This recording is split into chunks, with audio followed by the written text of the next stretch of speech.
Bismillahirrahmanirrahim. Assalamualaikum warahmatullahi wabarakatuh. Innal hamdalillah nahmaduhu wa nasta'inuhu wa nastaghfiruh wa na'udzu billahi min shururi anfusina wa min sayyiati a'malina. May yahdihillahu fala mudilla lahu ومن يضلل فلا هادي له أشهد أن لا إله إلا الله وحده لا شريك له وأشهد أن محمدا عبده ورسوله صلى الله عليه وسلم لا نبي ولا رسول بعد أما بعد.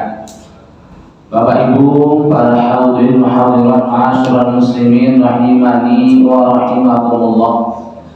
Kembali pada sore hari ini kita bersyukur kepada Allah Subhanahu wa taala yang senantiasa melimpahkan kepada kita bersama segala nikmat-Nya, sehingga dengan nikmat yang Allah curahkan kepada kita, alhamdulillah Bapak Ibu, kita bisa kembali hadir di rumah Allah Subhanahu wa taala dalam rangka ta'mirul masjid, meramaikan rumah Allah Subhanahu wa taala, dan juga dalam rangka majelis ta'lim ataupun majelis ilmu, serta juga dalam rangka intidharus sholatil maghrib, menunggu waktu salat maghrib sekaligus juga kita berbuka bersama-sama. Semoga niat ikhlas kita Bapak Ibu yang dimuliakan Allah untuk bisa hadir di rumah Allah Subhanahu wa taala, dengan dimudahkan langkah kita ini Allah berikan balasan pahala yang berlipat ganda. Amin amin ya rabbal alamin. Salawat dan salam semoga tercurahkan kepada Nabi Muhammad sallallahu alaihi wasallam. Bapak Ibu, para hadirin hadirat ma'asyiral muslimin rahimani wa rahimakumullah. Tidak terasa Bapak Ibu yang dimuliakan Allah, kita sudah memasuki Ramadan yang ke-18. Rasanya baru kemarin kita mengawali bulan Ramadan, mengawali kita makan sahur di hari pertama bulan Ramadan. Dengan cepatnya berjalannya waktu Bapak Ibu, tidak terasa kita sudah berada di penghujung 10 hari yang kedua. Ada sebuah kebahagiaan yang kita rasakan dan kita miliki dengan kita berhasil dan sampainya menjumpai dan melaksanakan puasa sampai hari yang ke-18.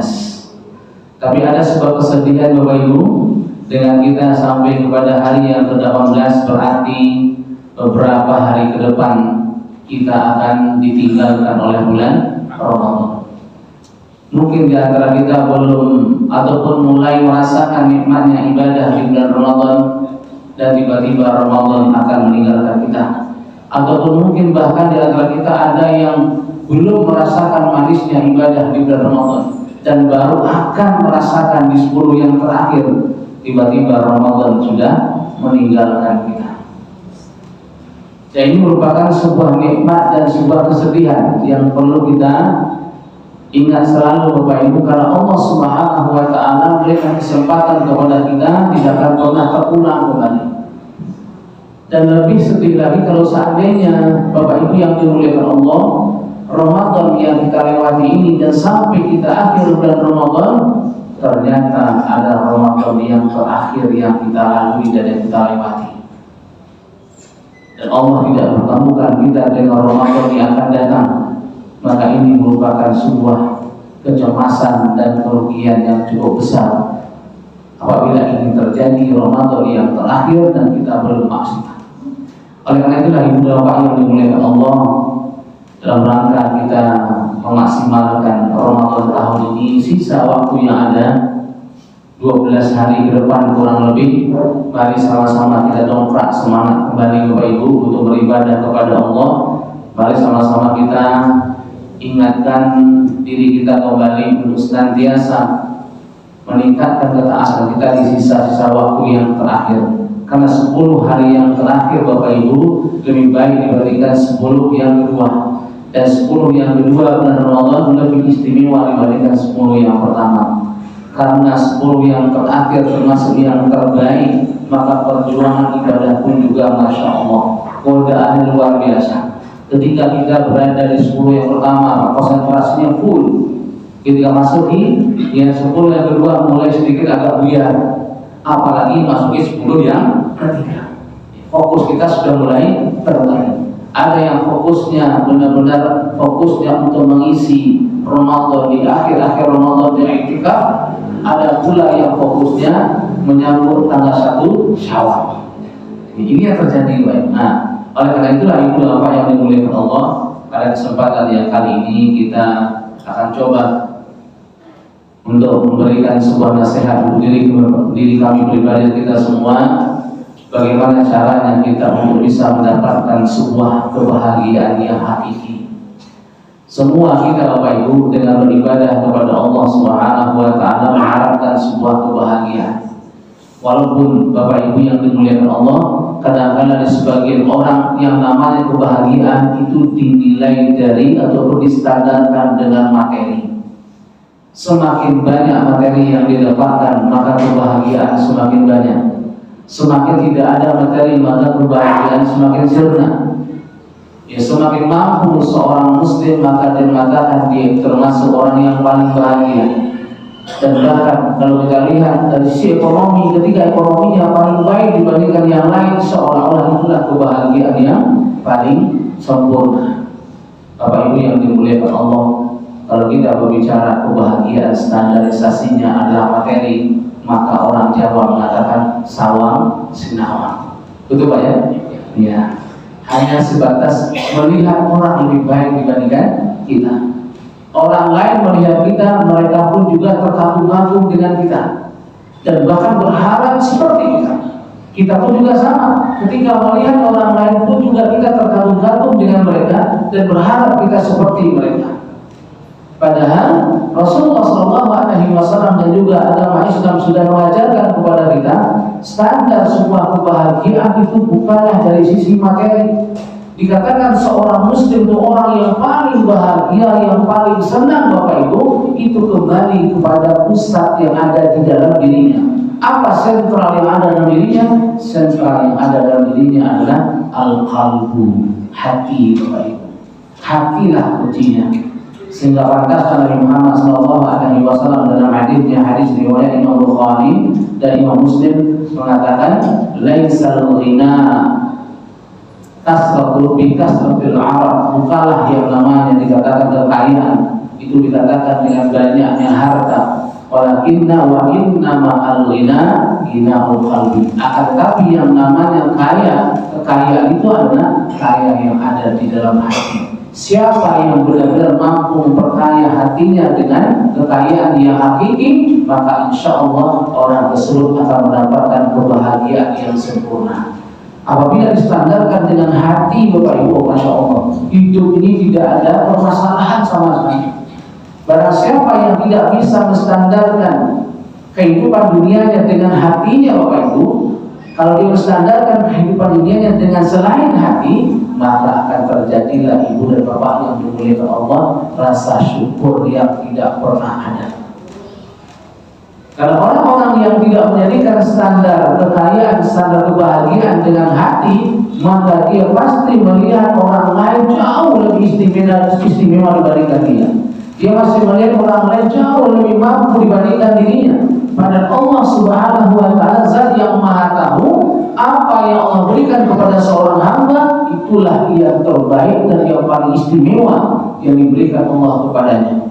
Karena Allah memberikan sesuatu kepada diri kita Bapak Ibu sesuai dengan standar pengetahuannya Allah, dan Allah tahu mana ya yang baik untuk kita dan mana yang tidak baik untuk kita.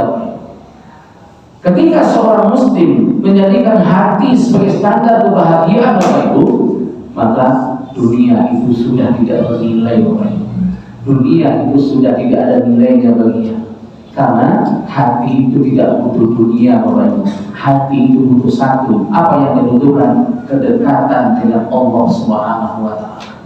Siapa yang memiliki hati yang dekat dengan Allah, maka Allah akan berikan kekayaan yang penuh kepadanya. Allah berikan kecukupan yang sangat luar biasa kepadanya. Dengan rasa cukup itulah ibu dan bapak, kebahagiaan akan dia miliki. Sehingga Nabi Muhammad SAW bersabda dalam hadisnya, ya ibna Adam, tafarraq li ibadati amla sadraka kina. Kata Rasul. Ini adalah hadis qudsi. Allah Subhanahu wa taala mengatakan, wahai anak cucu Adam, tafarraq, luangkanlah waktu kalian, sisihkanlah waktu kalian, kata Allah. Berikanlah waktu kalian li ibadati, untuk beribadah kepadaku, kata Allah. Amla sadraka ghina, akan aku penuhi dadamu dengan rasa cukup. Orang yang paling bahagia Bapak Ibu adalah orang yang benar-benar merasakan hidupnya penuh dengan kecukupan. Maka salah satu cara untuk mendapatkan rasa cukup itu Bapak Ibu yang dimuliakan Allah adalah sisihkan waktu kita, luangkan waktu kita untuk beribadah kepada Allah. Jangan sampai kita beribadah kepada Allah hanya waktu-waktu yang tersisa. Waktu-waktu yang tersisa kemudian baru kita beribadah kepada Allah. Ingat ibu dan bapak, ketika waktu yang tersisa yang kita gunakan untuk beribadah kepada Allah, dipastikan kekhusyuan kita, kefokusan kita untuk beribadah pastilah tidak maksimal. Apabila kita meluangkan waktu, menyisihkan waktu, benar-benar kita siapkan fisik kita untuk beribadah kepada Allah, Masya Allah, ibadah itu akan maksimal. Sama dengan sholatnya. Kalau kita sholatnya dari awal sudah menunggu, menanti waktu sholat, orang yang menanti waktu sholat, cara pelaksanaan sholatnya dan kekhusyuan sholatnya berbeda dengan orang yang datangnya terburu-buru masuk ke dalam sholat. Betul Pak? Benar. Ya. Dan sangat terbukti. Karena orang yang betul-betul menunggu waktu sholat, dia sudah siap mempersiapkan dirinya, mempersiapkan ingatannya, dan bahkan ketika dia menghadap kepada Allah benar-benar hati dan fisiknya sebagaimana yang diucapkan, wajhtu wajhiya lillazi fatara samawati wal ardh, saya hadapkan wajahku kepada Zat yang menciptakan langit dan bumi. Ketika dia menghadapkan wajahnya, bukan hanya wajah yang dihadapkan, hati pun dihadapkan kepada Allah. Kalau kita yang terburu-buru, maka jangankan menghadapkan wajah, hati pun juga kadang-kadang masih di luar. Ketika tangan kita sudah diangkat Allahu Akbar, ingatan masih di luar. Kunci motornya di mana ya? Ya, ini motornya pas nggak taruhnya tadi, gitu ya. Sandarnya aman apa tidak? Macam-macam. Ya, karena belum siapnya kita menghadap kepada Allah Subhanahu Wa Taala. Ketika kita sudah meluangkan waktu untuk beribadah kepada Allah, maka maksimallah ibadah kita kepada Allah, hati kita dekat dengan Allah. Ketika hati dekat Bapak Ibu, maka kedekatan hati semakin dekat dengan Allah. Alhamdulillah, sadraka ghina, akan aku penuhi dadamu dengan rasa cukup. Nabi kita Nabi Muhammad SAW, Bapak Ibu, seberapa harta yang dimilikinya, seberapa besar rumah yang ditempatinya, seberapa banyak harta yang ada di tempat ataupun di rumahnya, seberapa banyak makanan yang ada di tempat meja makannya, Bapak Ibu. Kalau kita lihat sejarah Bapak Ibu tarik, maka tidak ada satupun cerita yang menggambarkan Rasulullah itu hidup di tempat yang sangat mewah, enggak ada. Walaupun beliau mengatakan saya adalah hamba Allah yang paling kaya. Bahkan rumahnya Nabi Muhammad SAW sangat sederhana, dan makanan pun juga di rumahnya pun juga sangat pas-pasan. Dari mana buktinya pas-pasan makanan di rumah Rasulullah? Ketika ada seorang wanita bertiga dengan dua anaknya datang ke rumah Rasulullah meminta makanan, ketika Aisyah radhiyallahu anha melihat makanan yang ada di rumahnya, hanya sebutir kurma yang dihadiahkan kepada wanita dengan dua anak ketika dia butuh makanan. Itu bukti bahwasanya Rasulullah di rumahnya tidak mewah-mewah sekali. Tapi walaupun demikian, karena hatinya dekat kepada Allah Subhanahu Wa Taala, para istrinya Rasulullah dekat dengan Allah Subhanahu Wa Taala. Ketika dekat Bapak Ibu, seberapapun harta sedikit pun yang dia miliki atau tidak banyak yang dia miliki, hati tetap merasa cukup. Kalau kita naudzubillah min dzalik sudah penuh rumah kita, masya Allah, meja makan kita, apalagi kalau pas berbuka ini Pak ya, wah masya Allah, saking bingungnya, ya tidak ada tempat, ya penuh meja kita isinya makanan, tapi tidak pernah ada rasa kecukupan di dalam hati kita. Apabila tidak ada rasa kecukupan Bapak Ibu, sebab utamanya adalah hati kita yang tidak dekat dengan Allah. Sehingga untuk bisa mendapatkan kebahagiaan yang hakiki itu adalah dekatkan hati kita kepada Allah. Bagaimana cara hati kita supaya dekat dengan Allah Subhanahu wa taala? Caranya adalah tidak lain dan tidak bukan Bapak Ibu, mendekatlah dengan amal soleh. Melakukan amal ketaatan kepada Allah, walaupun kita semuanya tahu surga itu tidak bisa diraih dengan amal soleh, tapi salah satu bisa mendapatkan ridho Allah adalah hati kita selalu dekat dengan Allah dengan melaksanakan amal soleh ketaatan kepadanya. Dan orang-orang yang melakukan amal soleh ketaatan kepada Allah Bapak Ibu, dipastikan dia adalah orang yang paling bahagia, walaupun ya kehidupannya tidak semewah orang lain. Kita lihat Bapak Ibu beberapa firman Allah Subhanahu wa taala. Yang mana Allah Subhanahu wa taala berfirman di dalam surah An-Nahl ayat 97. A'udzu billahi minasyaitonir rajim. Allah Subhanahu wa taala berfirman, "Man 'amila shalihan." Siapa yang melakukan amal soleh min dzakarin aw unsa, dari laki-laki ataupun perempuan. Ini jelas Pak ya. Yang beribadah kepada Allah adalah disebutkan di dalam ayat ini seorang manusia yang melakukan amal soleh dan jenis kelaminnya laki-laki atau perempuan. Tidak ada yang romang-romang Pak, ya. Tidak ada di antara keduanya, ya. Tidak ada yang tidak jelas. Jelas kelaminnya laki-laki, dia laki-laki atau dia perempuan. Kalau tidak perempuan mesti laki-laki. Siapapun baik laki-laki ataupun perempuan kemudian dia beramal soleh kepada Allah, ketika dia beramal soleh melakukan ketaatan kepada Allah, wa huwa mu'min, dan dia beriman. Kita ingat ketika Jibril alaihissalam datang kepada Rasulullah. Ketika Jibril alaihissalam datang kepada Rasulullah dengan pakaian serba putih, ya, dan bahkan tidak ada satu sahabat yang mengenalnya, dan duduk di depan Rasulullah, menempelkan kakinya, meletakkan kedua tangannya di paha Rasulullah, dan kemudian mulailah beliau bertanya, "Ya Rasulullah, ma huwal ihsan, ma huwal iman, ma huwal Islam, ma huwal iman, ma huwal ihsan." Islam yang pertama kali, iman yang kedua, dan ihsan yang ketiga. 3 tingkatan seorang muslim Bapak.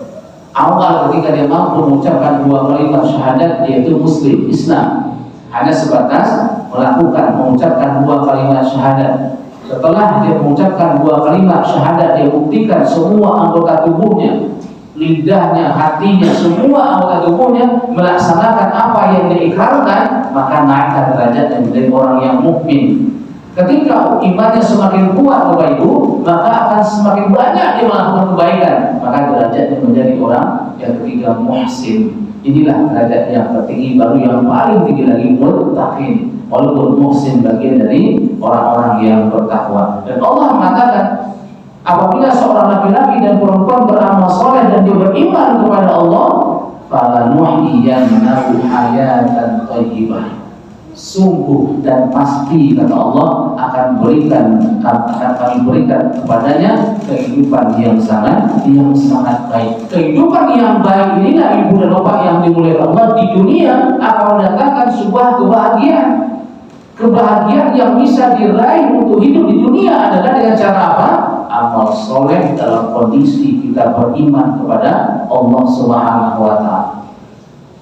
Siapa yang melakukan amal soleh dan mereka yakin dalam kondisi beriman, ketika dia beramal soleh tidak ada amal soleh yang dilakukan kecuali diperuntukkan kepada Allah Subhanahu wa taala. Tidak ada ketaatan yang dilaksanakannya kecuali ketaatan itu betul-betul karena Allah Subhanahu wa taala, bukan karena yang lain. Ketika dia melakukan ketaatan tersebut dengan iman yang sangat luar biasa, Pak, keikhlasan yang tumbuh pada dirinya. Ingat ibu dan bapak, Ramadan melatih kita supaya ikhlas. Pantaslah Nabi Muhammad dengan ayat kursinya mengatakan, fa inna siyam li, kata Allah, ya, puasa itu untukku, kata Allah. Kenapa dikatakan puasa untuk Allah, dikatakan puasa melatih seorang muslim untuk lebih ikhlas? Karena puasa itu yang tahu adalah diri kita pribadi dan dengan Allah, tidak ada orang lain tahu. Kalau saat Bapak Ibu di rumah sebelum berangkat ke masjid tadi sudah minum 1 gelas, Pak, kemudian berangkat ke masjid, orang nggak tahu Bapak Ibu tidak puasa. Betul Pak tidak? Nah, hanya kita dengan Allah yang tahu. Karena ibadah puasa itu tersembunyi, hanya kita dengan Allah yang tahu. Itulah sebagai dasar bahwasanya Ramadan melatih kita untuk memperbaiki keikhlasan, melatih kita supaya lebih ikhlas lagi dalam ibadah. Orang yang paling ikhlas beribadah Bapak Ibu bukan hanya ibadah yang mengharapkan pahala. Sekarang Ibu dan Bapak, kalau misalnya kita diperintah Allah Subhanahu wa Ta'ala, Allah memerintahkan kita tapi tidak ada pahalanya, kira-kira kita masih mau melaksanakan apa tidak? Apa itu? Mayoritas tidak. Ya. Padahal jelas Pak, Allah itu yang menciptakan kita, Allah tadi yang patut kita sembah. Mau diberikan pahala ataupun tidak, Allah itu tetap Allah Bapak Ibu, tidak akan berubah. Artinya adalah orang yang paling ikhlas itu adalah ketika dia beribadah kepada Allah tidak melihat pahala Bapak Ibu. Yang dia lihat adalah ini merupakan perintah dari Zat yang Maha Kuasa yang menciptakan saya. Ketika dia beribadah apapun bentuk ibadahnya, dan ketika dia beribadah menyadari itu perintah Allah, itulah orang-orang yang ikhlas. Kita lihat Ibu dan Bapak, salah seorang wanita yang diceritakan di dalam hadis tersebut, wanita yang dia itu banyak maksiatnya. Kemudian dia melihat seekor anjing yang menjilat-jilat pasir yang lembab. Jangan diketahui anjing itu dalam kondisi kehausan, maka diambillah air Bapak Ibu, dan air itu diberikan kepada seekor anjing tersebut. Ceritanya Mazmur, ketika wanita tersebut memberikan air kepada seekor anjing, apakah wanita itu berpikir, Pak, ketika diberikan air kepada anjing kemudian anjing membalas budinya? Berpikir apa tidak? Tidak, Pak. Tidak ada pikiran apapun. Ketika dia memberikan gelas atau memberikan semangkok air kepada anjing, tidak berpikir sedikit pun anjing supaya memberikan balasan kepada Anda. Itulah orang yang paling ikhlas. Ketika dia memberikan 1 mangkok air kepada anjing, yang diharapkan hanya ini adalah perintah Allah, Allah lah yang memberikan balasan. Maka Allah masukkan dia ke dalam surga hanya dengan memberikan 1 mangkok gelas atau 1 mangkok air kepada anjing tersebut. Ini menunjukkan bahwasanya orang yang paling ikhlas dalam beribadah dengan iman yang sempurna bukan lagi ibadah itu karena pahala, tapi ibadah itu karena perintah Allah Subhanahu wa Ta'ala. Dan kita di bulan Ramadan Bapak Ibu, kenapa ibadah kita kok masih milah dan memilih? Kok dipilih-pilih ibadahnya Pak? Karena kita beribadah masih melihat pahala. Kenapa Bapak Ibu itikafnya itu di malam-malam ganjil? Apa sebabnya? Halo? Kenapa kan tidak di malam genap gitu ya? Kenapa enggak dari malam pertama sampai malam akhir gitu ya? Kenapa kita pilih-pilih? Karena kita tahu yang akan datang malam Lailatul Qadar itu di malam ganjil. Kalau seandainya kita tahu Bapak Ibu, malam Lailatul Qadar datangnya jatuhnya di malam yang ke-27, kami yakin dan percaya kita akan datang ke masjid di malam yang ke-27. Betul tidak? Selebihnya kita tidak akan datang ke sana. Tidak akan hadir iktikaf di masjid. Iktikafnya hanya di tanggal 27 malam saja. Kalau seandainya kita tahu malam Lailatul Qadar itu datangnya jatuhnya di malam yang ke-27. Ini tanda Ibu dan Bapak keikhlasan beribadah kita kepada Allah belum sempurna. Sedangkan siapapun yang beribadah dan meluangkan waktu ibadah kepada Allah di malam-malam yang terakhir, 10 malam yang terakhir bulan Ramadan, insya Allah Bapak Ibu mendapatkan malam Lailatul Qadar, walaupun tidak selama orang yang itikaf. Kita bangun sahur saja Pak, kita bangun sahur jam 4, jam setengah 4 pagi. Kalau seandainya malam itu malam Lailatul Qadar, kita insya Allah mendapatkan malam Lailatul Qadar walaupun hanya dengan bersahur. Karena Allah menasihati Allah Subhanahu wa taala di dalam surah Al-Qadar sudah menyampaikan, di tafsir yang Mukatsir menjelaskan batas waktu malam Lailatul Qadar itu adalah tulu'il fajr, sampai datangnya fajar.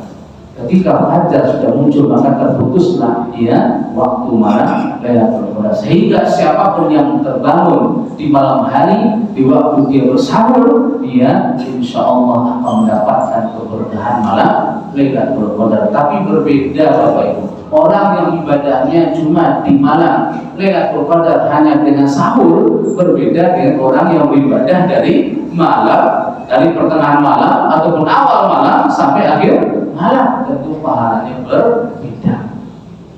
Nah, oleh karena itulah Allah Subhanahu wa taala mengatakan ketika seorang muslim kemudian dia baik laki-laki ataupun perempuan beribadah dengan baik, beramal soleh dalam kondisi yakin kepada Allah, benar-benar ikhlas, yang dia harapkan ataupun melakukan itu hanya karena perintah Allah, maka Allah berikan kehidupan yang baik. Dan dengan kehidupan yang baik inilah ibu dan bapak, kebahagiaan hidup akan datang kepada kebahagiaan hakiki terdapat di dalam hati kita.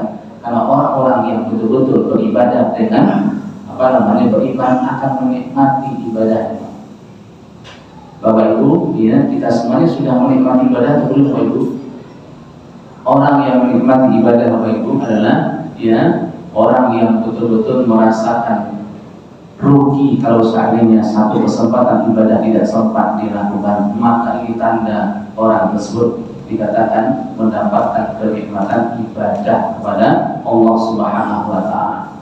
Kalau hati kita kok masih bahagia ketika ada yang luput ibadah yang kita lakukan, kok masih senang Pak, maka ini berarti kita belum mendapatkan manisnya ibadah. Orang yang mendapatkan manisnya ibadah ketika ada sebuah kesempatan ibadah di depan matanya, maka dia tidak akan pernah meninggalkan itu, karena dia tahu kesempatan beribadah inilah yang dia cari untuk mendapatkan manisnya sebuah ibadah kepada Allah. Ini yang pertama Bapak Ibu, Allah Subhanahu wa taala berfirman di surah Nahl ayat 97 yang mengatakan bahwasanya supaya hati kita bisa dekat dengan Allah adalah dengan amal soleh.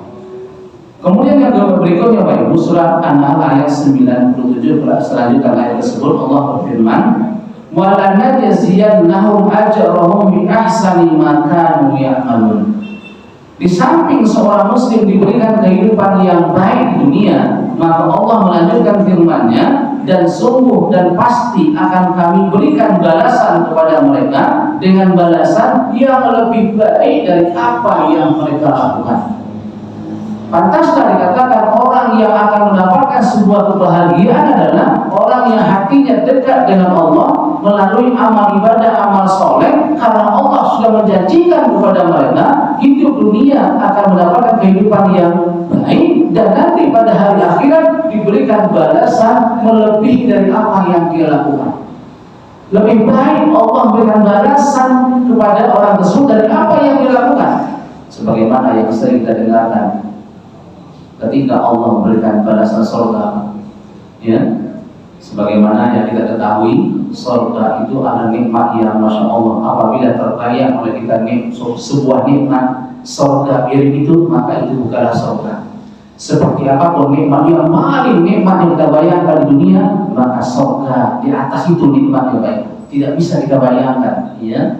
Bagaimana kita bisa bayangkan Bapak Ibu? Surga itu kata Rasulullah SAW, ketika ada salah seorang masuk dalam surga, Allah berikan istana yang sangat luas, dan bahkan orang yang paling terakhir masuk surga saja diberikan istananya 10 kali lipat lebih indah dibandingkan istana yang ada di dunia yang paling indah. Itu diberikan kepada orang yang paling kere nanti di dalam surga. Apalagi orang yang paling baik ibadahnya, tentunya surga yang Allah berikan sangatlah luar biasa. Kemudian di bawah istananya ada mengalir sungai-sungai, Kemudian di depan istananya, di samping sungai tersebut ada kemah-kemah yang sangat banyak. Dan ketika dia masuk ke kemah tersebut, ada bidadari yang menunggunya di dalamnya, dan luas kemah tersebut seluas mata memandang. Itu kemahnya, apalagi istananya. Bagaimana kita hidup di dalam sebuah istana yang sangat luas dan kita sendiri ataupun berdua dengan istri kita, tidak terbayang oleh kita. Bagi nikmatnya luar biasa. Ya, kalau masih terbayang nikmatnya surga, itu bukanlah surga melebihi dibandingkan itu. Dan Allah mengatakan orang yang dekat hatinya dengan Allah dengan amal soleh, maka nanti pada hari kiamat telah akan kami berikan balasan kepada mereka dengan balasan yang lebih baik dari apa yang mereka lakukan. Ini Bapak Ibu yang dimuliakan Allah merupakan sebuah dasar, ya, dalil yang mengatakan bahwasanya amal soleh itulah yang akan bisa mendatangkan kebahagiaan, ya, kepada diri kita. Karena hati lah sebagai, ya, standarisasi seorang muslim itu bahagia atau tidak. Kemudian selanjutnya Bapak Ibu yang dimuliakan Allah yang terdapat di dalam firman Allah Subhanahu wa taala surat Hud ayat 3. Hud ayat 3. Allah Subhanahu wa taala berfirman, "A'udzu billahi minasyaitonir rajim.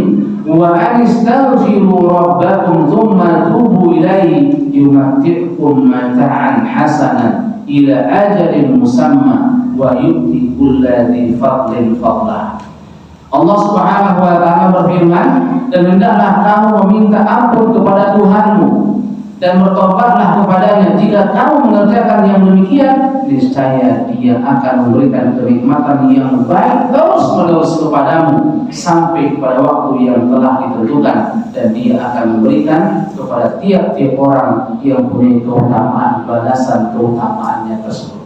Artinya adalah Allah Subhanahu wa taala memberikan nikmat yang sangat baik kepada siapa? Kepada orang-orang yang dia itu istighfar kepada Allah dan mohon ampun kepada Allah serta bertobat kepada Allah, untuk bisa hati dekat, ya, kepada Allah dan mendapatkan sebuah kebahagiaan. Maka perbanyaklah kita istighfar dan perbanyaklah kita bertobat kepada Allah Subhanahu wa taala. Karena Allah mengatakan istighfar dan taubat itulah sebagai, ya, syarat untuk bisa mendapatkan kenikmatan, kebahagiaan yang Allah janjikan baik di dunia ataupun juga di akhirat. Nabi kita Nabi Muhammad SAW Bapak Ibu mencontohkan dalam hidupnya bagaimana Nabi kita Nabi Muhammad SAW beliau istighfarnya kepada Allah Subhanahu wa taala, bertobatnya kepada Allah Subhanahu wa taala, yang mana kita semuanya tahu Nabi Muhammad itu maksum, Allah jaga dari segala dosa dan tidak bermaksiat kepada Allah Subhanahu wa taala. Walaupun Nabi Muhammad tidak bermaksiat kepada Allah, istighfarnya, bertobatnya, mohon ampunnya kepada Allah masih berjalan sehari semalam. Ada yang mengatakan 70 hari, ada yang mengatakan 100 hari. Kalau kita na'udzubillah min dzalik, setiap harinya bergelimang dengan dosa, istighfarnya hanya 15 kali sehari semalam. Setiap selesai sholat, ya, astagfirullah, astagfirullah, astagfirullah. Subuh 3 kali, ya, subuh 3 kali, asar 3 kali, maghrib 3 kali, isya 3 kali. Rasanya surga itu sudah di tangan kita, ya. Cuma istighfar 15 kali oleh sehari semalam, ya, ibadahnya pas-pasan, kemudian merasa pede untuk mendapatkan surga Allah Subhanahu wa taala. Bahkan sampai ada yang lebih dahsyat, bisa memvonis orang lain masuk ke dalam neraka, ya. Baru itu ibadah kita. Nabi kita yang beliau luar biasa istighfarnya, ya, yang dosanya diampuni, beliau tidak pernah berhenti. Karena istighfar inilah ibu dan bapak, ya, cara untuk memadamkan kemarahan Allah Subhanahu wa taala. Sebesar apapun kemurkaan Allah dengan istighfar kita kepada Allah, mohon ampun kita kepada Allah, disitulah ternyata, ya, Allah akan memberikan ridho dan kasih sayangnya kepada kita. Karena yang bisa mengampuni dosa itu tidak ada makhluk yang lain, tidak ada zat yang lain kecuali hanya Allah Subhanahu wa taala. Allah lah yang memiliki hari kemudian, maliki yaumiddin. Karena Allah lah yang memiliki hari kemudian, ketika manusia dibangkitkan, yang bisa mengampuni manusia itu hanya Allah Subhanahu wa taala, tidak ada yang lain. Karena Allah lah yang hanya bisa mengampuni kita. Untuk bisa mendapatkan sebuah kebahagiaan hidup itu, berbanyaklah kita istighfar dan mohon ampun kepada Allah Subhanahu wa taala. Ramadan adalah waktu yang tepat, ya, waktu yang tepat kita itu untuk bisa betul-betul mohon ampun kepada Allah Subhanahu wa Ta'ala. Dan lidah kita ini Bapak Ibu, lisan kita diusahakan basah dengan zikrullah, berzikir kepada Allah Subhanahu wa Ta'ala.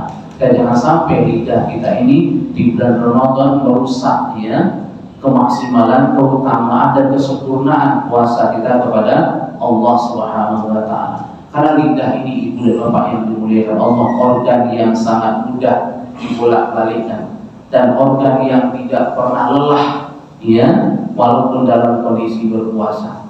Nabi Muhammad SAW mengatakan di hadis yang sering disampaikan oleh para mubalik, mengatakan bahwasanya ya laisa siyam minal akli wa syurbi, ya puasa itu bukan hanya menahan haus dan lapar, wa inna masyam, akan tetapi puasa itu adalah ya dari menahan lidah kita dari ucapan-ucapan yang kotor, yang sia-sia, dan ucapan-ucapan yang jorok. Itulah puasa. Artinya adalah puasa seorang muslim tidak akan bisa maksimal kalau tidak digunakan untuk berzikir kepada Allah, dan juga tidak akan bisa maksimal kalau seandainya lidahnya itu mengucapkan ucapan yang tidak Allah ridhoi. Kenapa lidah kita di bulan Ramadan itu perlu dijaga Bapak Ibu? Karena semua kita mohon maaf, di bulan Ramadan itu kita butuh suplai makanan. Bapak Ibu saya yakin percaya, mulai semangat nanti ketika sudah berbuka. Betul Pak tidak? Sekarang kelihatannya loyo Pak, dia lemes badannya, ya betul, ya. Nanti ketika azan berkumandang Bapak Ibu, kita minum satu teguk saja air, bahkan sampai 1 gelas habis Bapak Ibu, masya Allah, muncul semangat ini. Artinya adalah tubuh kita ini kenapa lemah? Sangat wajar. Seorang muslim disuruh berpuasa oleh Rasulullah SAW supaya fisiknya tidak bermaksiat. Ketika seorang laki-laki, seorang bujangan Pak, ya, keinginan menikahnya sangatlah besar, kemampuan tidak ada, maka apa kata Rasulullah? Puasa, karena dengan berpuasa itu bisa meredam kekuatan-kekuatan yang membuat dia tidak mampu menahannya. Dengan puasa bisa tertahan, karena fisik kita dilemahkan dengan puasa. Ada organ tubuh yang tidak lemah dengan berpuasa. Apa itu? Lidah. Ya, Bapak Ibu nggak makan sehari 2 hari, ngomongnya sama. Ya, lidahnya pun juga sama, nggak berubah. Ya, mau makannya banyak, stabil lidah itu. Betul Pak tidak? Ya, lidah itu stabil Pak. Walaupun kita nggak makan dari pagi, tidak minum dari pagi, masya Allah, lidah tetap bergerak. Walaupun suaranya habis, Bapak Ibu, tapi lidah tetap bergerak. Ya, nah siapa saja yang lidahnya digerakkan, kemudian lidahnya tersebut kemudian digerakkan dengan ucapan-ucapan yang tidak benar Bapak Ibu, maka ketahuilah kata Allah Subhanahu wa Ta'ala, kata Rasulullah SAW, imannya tidaklah sempurna. Bahkan dikatakan ketika lidahnya tidak mampu dia jaga, maka puasanya pun juga tidak maksimal. Ada sebuah hadis Bapak Ibu, hadis riwayat Imam Tirmidzi dan Imam Ahmad. Ya, ini penting untuk kita ketahui terkait dengan lidah kita. Apa kata Rasulullah SAW? Laisal mu'minu, tidaklah dikatakan seseorang itu beriman kepada Allah bitta'at, apabila dia selalu mencaci dan memaki. Ya, siapa saja yang lidahnya baik dalam kondisi tidak berpuasa, apalagi di bulan Ramadan, lidah yang dia miliki selalu mencaci dan memaki Bapak Ibu, ketahuilah ucapan cacian dan makian itu tidak akan pernah keluar kecuali dari mulut orang yang tidak beriman.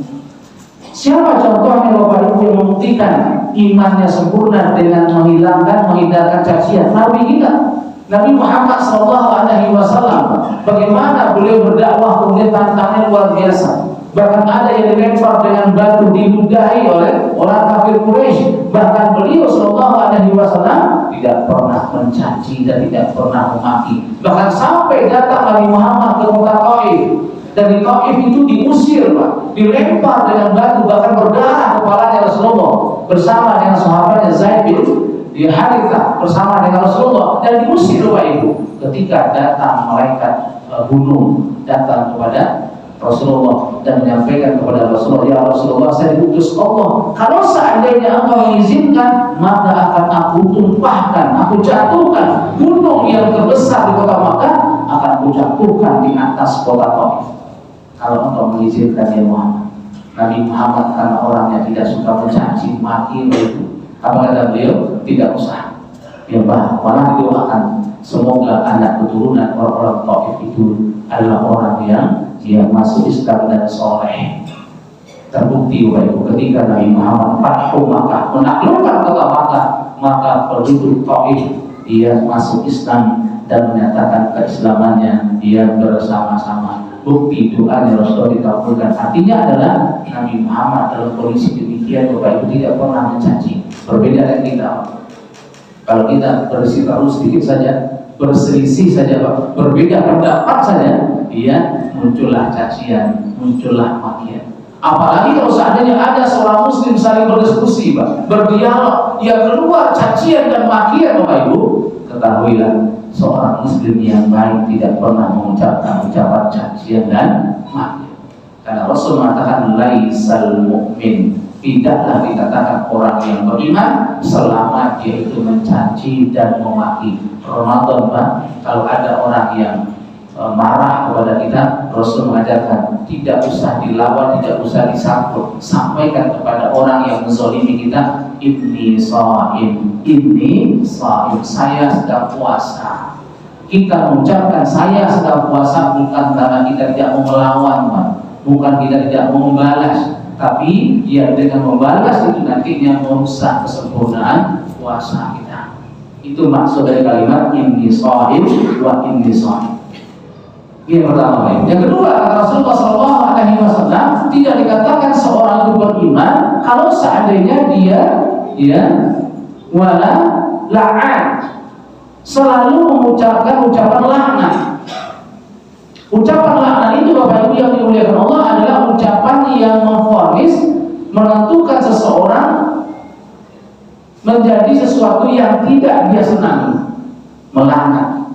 Melaknat orang lain merupakan sifat yang tidak Allah senangi. Berbahasa kita menyumpahi Bapak Ibu, menyumpahi orang lain.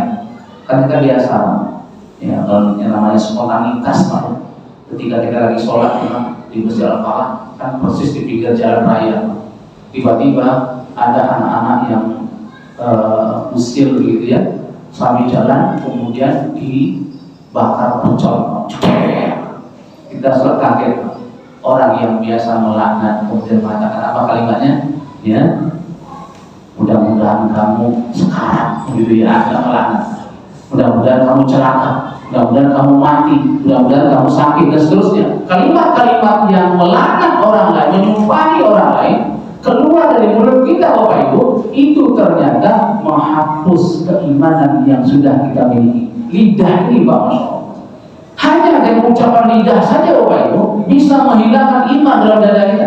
Hanya dengan ucapan laknat, saling mengucapkan laknat kepada orang lain, ternyata ucapan laknat inilah yang menghilangkan ya keimanan yang ada di dada kita. Berapa banyak di antara kaum muslimin Bapak Ibu yang mereka terbiasa lidahnya mengucapkan laknat. Jangankan di luar bulan Ramadan, dalam bulan Ramadan pun juga kadang-kadang banyak juga yang mengucapkan kalimat demikian. Ini yang kedua. Yang ketiga kata Rasulullah adalah wala fahish. Tidak pernah dikatakan orang itu beriman apabila dia selalu mengucapkan ucapan pornografi, jorok. Kalau dia berbicara Pak, ada kalimat-kalimat jorok yang keluar. Ini biasanya di pergaulan bebas Pak. Kalau kita dekat dengan teman kita sebaya, akrab, maka kadang-kadang saking akrabnya kita dengan teman kita, guyonnya semakin bebas. Kadang-kadang ada kalimat-kalimat jorok yang keluar. Hati-hati, kalimat yang jorok ini kalau terbiasa kita ucapkan menjadi kebiasaan kita, dicemaskan di saat Allah mengambil kita sakratul maut Bapak Ibu, dicemaskan kalimat yang jorok itu keluar. Naudzubillah. Apabila ada seorang yang dipanggil Allah, dicabut nyawanya, menghadap kepada Allah dalam keadaan sakratul maut, mengucapkan kalimat-kalimat yang jorok tersebut, maka ditanda su'ul khotimah, meninggal yang tidak baik. Kalau meninggal yang lain itu dia melepas rohnya ketika dipanggil Allah Subhanahu wa taala, dilepaslah rohnya dengan kalimat-kalimat thayyibah, kalimat-kalimat yang baik. Bahkan Nabi kita mengatakan kalau dia orang yang baik mampu mengucapkan kalimat la ilaha illallah. Karena ibu dan bapak, ya, orang meninggal sesuai dengan kebiasaannya. Apa kebiasaannya? Maka Allah ambillah dalam kebiasaan tersebut. Kalau dia kebiasaannya membaca Al-Quran, maka Allah akan ambil ruhnya dalam saat dia pada saat dia baca Al-Quran. Kalau dia rajin ibadah sholat, maka Allah cabut nyawanya di saat dia melaksanakan sholat. Dia rajin melaksanakan ibadah apa saja, Allah ambil rohnya di saat dia melakukan ibadah itu. Dan sebaliknya, kalau dia kebiasaannya tidak baik, maka Allah mencabut nyawanya dalam kondisi dia tidak baik. Kemudian yang terakhir kata Rasulullah SAW adalah ya walal badi, ya, orang tersebut tidak akan dikatakan beriman apabila dia mengucapkan ucapan yang bertentangan dengan kesopanan. Islam itu masya Allah, Islam itu agama yang yang mengikuti kondisi lingkungan yang ada. Walaupun sebagai orang mengatakan Islam itu adalah Islam yang tidak bisa beradaptasi dengan kondisi setempat, padahal sebaliknya Islam itu menyesuaikan baik. Tentunya menyesuaikan sesuai dengan aturan Allah dan Rasulullah SAW. Salah satunya adalah tidak boleh seorang Muslim mengucapkan ucapan-ucapan yang tidak sopan. Berapa banyak bahasa-bahasa yang dijawani Bapak Ibu di Cilacap khususnya yang biasanya anak-anak kita ucapkan ketika mereka bergaul bebas pulang ke rumahnya, ada saja kosakata yang tidak pas terucapkan. Ketika kosakata yang tidak pas melanggar etika ini Bapak Ibu, yang tidak baik ini diucapkan oleh lisan, itu ternyata adalah ucapan dari orang yang sudah mulai terkikis keimanan yang ada di dada. Karena Rasulullah yang menyampaikan. Ya, oleh karena itulah Rasul mengatakan dari awal ibu dan bapak, di bulan Ramadan ini kita harus mampu menjaga lidah kita supaya kita mampu menggunakan lidah itu istighfar kepada Allah. Perbanyak kalimat taubat kita kepada Allah, perbanyaklah kalimat istighfar kita kepada Allah, mohon ampun kepadanya. Karena kita manusia yang paling banyak berdosa Bapak Ibu. Setiap hari kita berdosa, setiap saat kita berdosa, dan bahkan dikatakan oleh Rasulullah, ya kullu ibni Adam khata'un, setiap anak cucu Adam itu berdosa. Ya wa khairu khata'ina at-tawwabun, sebaik-baiknya orang yang berdosa itu adalah orang yang bertobat kepada Allah Subhanahu wa taala. Setiap kita bersalah, setiap kita berdosa, maka bertobatlah kita kepada Allah Subhanahu wa taala. Kemudian ibu dan bapak yang dimuliakan Allah, yang terakhir Bapak Ibu sebagai penutup sebelum kita berbuka, supaya kita bisa mendapatkan sebuah kebahagiaan dan hati kita dekat dengan Allah di samping kita beramal ibadah kepadanya, adalah berdoalah kepada Allah Subhanahu wa taala. Doa silahul mukmin. Doa itu senjatanya orang Islam Bapak Ibu. Allah paling senang kepada orang yang senantiasa mengadu kepada Allah. Allah paling senang kalau dengan orang-orang yang selalu curhatnya dengan Allah Subhanahu wa taala. Bahkan Allah mengatakan, ya Allah lebih dekat kepada kita dibandingkan urat leher kita Bapak Ibu. Karena Allah sangat dekat dengan kita, mengadulah kita kepada Allah, jangan kita mengadu kepada orang lain.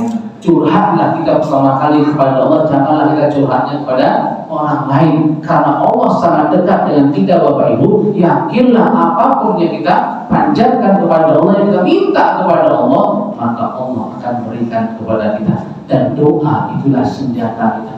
Di setiap waktu yang kita miliki Bapak Ibu, maka berdoalah.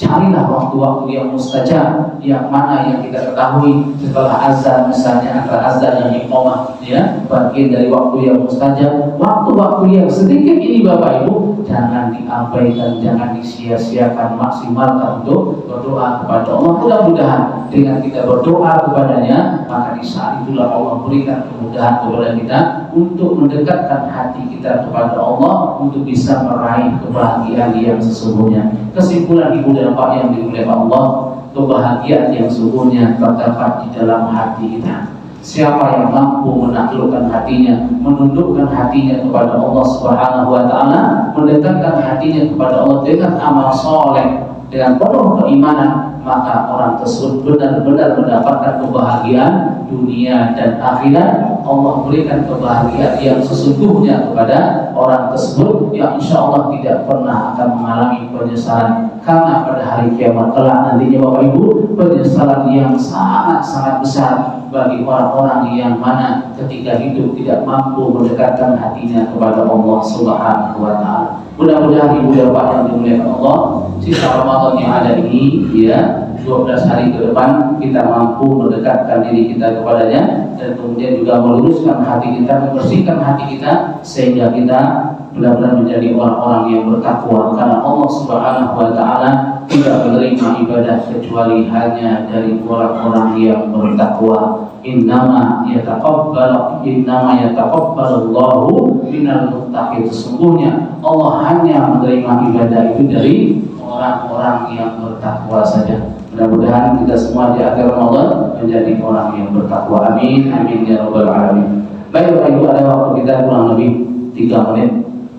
Kalau ada yang bertanya terkait dengan apa-apa yang sudah kita sampaikan ataupun di luar tema kita, dipersilakan. Ada waktu 3 menit. Monggo. Demikian Bapak Ibu, semoga diberkahi oleh Allah Subhanahu wa taala nasihat yang telah disampaikan oleh Ustaz Yasir Rizal Taala. Namun sebelum ada yang sedang bertanya, kami informasikan sebagaimana yang telah berjalan seperti sebelumnya, telah disediakan oleh Takmir Masjid rumah dan air minum untuk membatalkan puasa jika sudah datang waktunya nanti. Kemudian bersiap untuk sholat maghrib berjamaah, dan setelah itu insya Allah dipersilakan kepada Bapak Ibu jamaah Masjid Al-Falah untuk menuju ke parkiran sebelah utara masjid untuk menikmati hidangan yang telah disediakan oleh Takmir Masjid. Demikian, dipersilakan kepada Bapak Ibu barangkali ada yang perlu ditanyakan atau didiskusikan dengan Ustaz Yasir Rizal, dipersilakan. Go ada.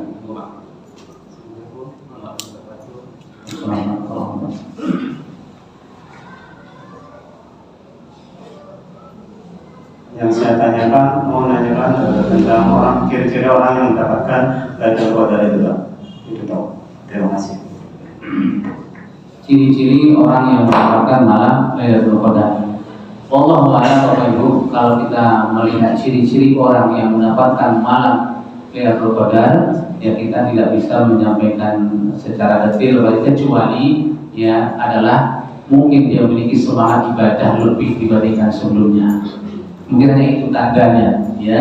Karena yang paling banyak terjadi adalah apa tanda-tanda malam Lailatul Qadar. Hanya sebatas itu.